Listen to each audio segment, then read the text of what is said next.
10 ఏళ్ల పాలనలో తనదైన ముద్ర వేసిన బీఆర్ఎస్ పార్టీ ఓటమి తర్వాత ఏడాది పాటు కాస్త సైలెంట్ గా ఉన్న మళ్ళీ జోష్ పెంచింది. 25 ఏళ్ల ఉత్సవాలకు కారు పార్టీ రంగం సిద్ధం చేస్తుంటే ఆ పార్టీ మాజీలు, ముఖ్య నేతలు కాంగ్రెస్ ప్రభుత్వ వైఫల్యాలను అడుగడుగునా ఎండగడుతున్నారు. అన్ని చోట్ల గులాబీ దళం మళ్లీ కండువాలు దుమ్ము దులుపుతున్నా అక్కడ ఒక మాజీ ఎమ్మెల్యే మాత్రం కారు మీదేసిన కవర్ తీయడం లేదు. పార్టీ కార్యక్రమాలకు దూరంగా ఉండడంతో కేడర్ కి కూడా కనిపించడం లేదు. ఇంతకీ ఎవరా మాజీ ఎమ్మెల్యే? ఎందుకైనా మౌనం?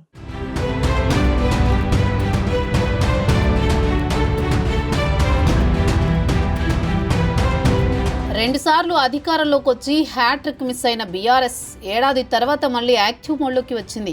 పార్టీ ఆవిర్భవించి 25 ఏళ్లు కావడంతో సిల్వర్ జూబ్లీ ఉత్సవాలతో గులాబీ దళంలో మళ్లీ జోష్ నింపే ప్రయత్నాల్లో ఉంది పార్టీ నాయకత్వం.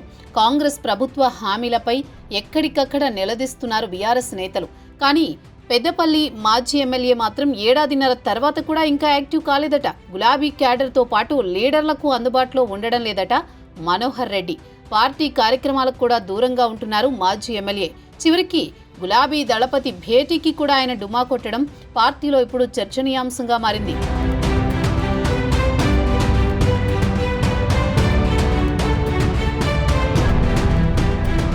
పెద్దపల్లి మాజీ ఎమ్మెల్యే దాసరి మనోహర్ రెడ్డి వ్యవహారం పార్టీ శ్రేణులకు అంతుపట్టడం లేదు. పార్టీ కార్యక్రమాలకు దూరంగా ఉండడమే కాకుండా క్యాడర్తో కూడా అంటిముట్టనట్టు వ్యవహరిస్తున్నారట మాజీ ఎమ్మెల్యే.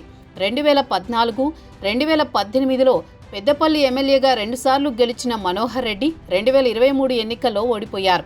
ఫలితాలు వచ్చినప్పటి నుంచి ఆయన పార్టీకి దూరంగా ఉండడం క్యాడర్ని అయోమయంలో పడేస్తోంది.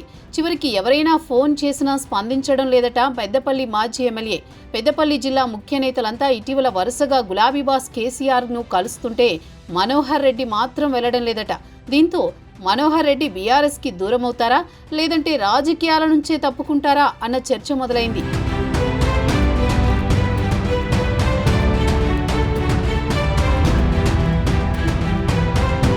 రామగుండం మాజీ ఎమ్మెల్యే కోరుకంటి చందర్ గోదావరి తల్లి కన్నీటి గోస పేరుతో కొండపోచమ్మ సాగర్ వరకు పాదయాత్ర చేసి ఎర్రవెల్లి ఫామ్ హౌస్ సభతో ముగించారు. మంథని మాజీ ఎమ్మెల్యే పుట్టా మధు, మాజీ మంత్రి కొప్పుల ఈశ్వర్, పెద్దపల్లి జిల్లా బీఆర్ఎస్ ముఖ్య నేతలు ఈ పాదయాత్రలో పాల్గొన్న మాజీ ఎమ్మెల్యే మనోహర్ రెడ్డి మాత్రం ఎక్కడా కనిపించకపోవడం చర్చకు తెరలేపింది.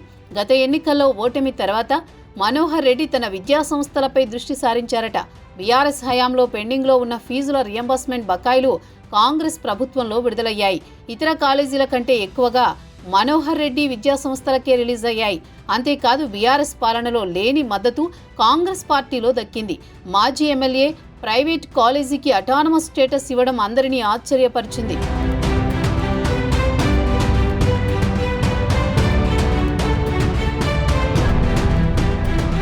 పెద్దపల్లి కాంగ్రెస్ ఎమ్మెల్యే విజయరమణారావు గతంలో మనోహర్ రెడ్డిపై విమర్శలు చేశారు. ఎమ్మెల్యేగా అధికారాన్ని అడ్డం పెట్టుకుని ఇసుక దోపిడీతో పాటు భూ కబ్జాలకు పాల్పడ్డారని పదే ఆరోపించారు.